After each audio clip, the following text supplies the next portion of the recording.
Joining me on the stage tonight are Linda DeRomanet and two of her friends, and we'll introduce them to you in just a moment. Linda, you have a radio network called Family First. Tell us a little bit about your network. We have stations across the south of the U.S., and we are a city ministry. We think it's really important that we be in the bigger cities. And radio is a way to penetrate without walls. So tell us about your programming. What kind of, is it music format? Tell us about your format. No, we do all talk, no music. We do religious liberty, we do revelation seminars, we do sermons, we do health, we do children's programs. And your radio ministry is reaching people. Tell us about that. Tell us about what it's doing to reach people. We've had, so far that we know of, 503 baptisms in the various areas we are at. Did you hear that? 503 baptisms as a result of her radio network. But that's just the tip of the iceberg. Those are people that have shown up at the churches and said, I want to be an Adventist. Wow. So we've got some people with you tonight. We have Sandra and David Yando, is that correct? Yes. And Sandra, you were driving down the street one day, listening to your radio. You decided to flip the dials, and all of a sudden you came upon 91.5. Tell us what happened. What did you hear, and what caught your attention? Well, I was very excited. I was actually listening to Charles Brooks. I didn't know it was Charles Brooks, but it was just, this is where the rubber hits the road. For me, it was extremely powerful, and I was really looking for the truth.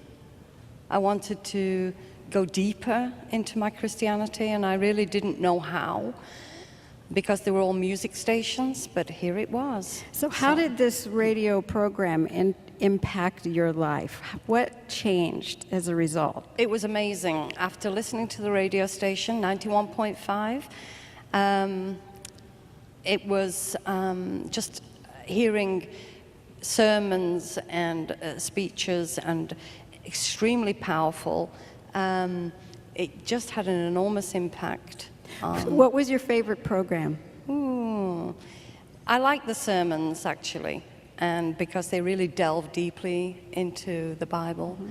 And I was looking for God, and that's so where you I found God, but you also found the Seventh-day Adventist Church. How did that happen? So how did you find the church? Because after a little bit of listening over a period of several weeks, I realized this is a Seventh-day Adventist radio station.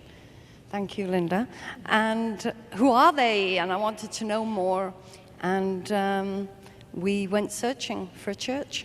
And you found a church? And we found a church, North Lake Church in Leesburg, in Florida. Correct? Mm-hmm. Okay. And we've never looked back. We were baptized there. We had Bible study there. We're very involved now. It's amazing.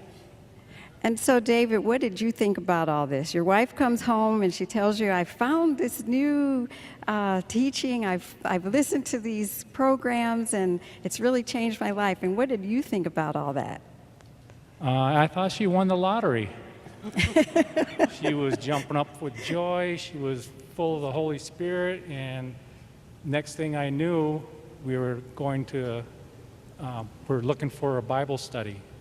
And we found the Bible study at the hospital where I work, and we had.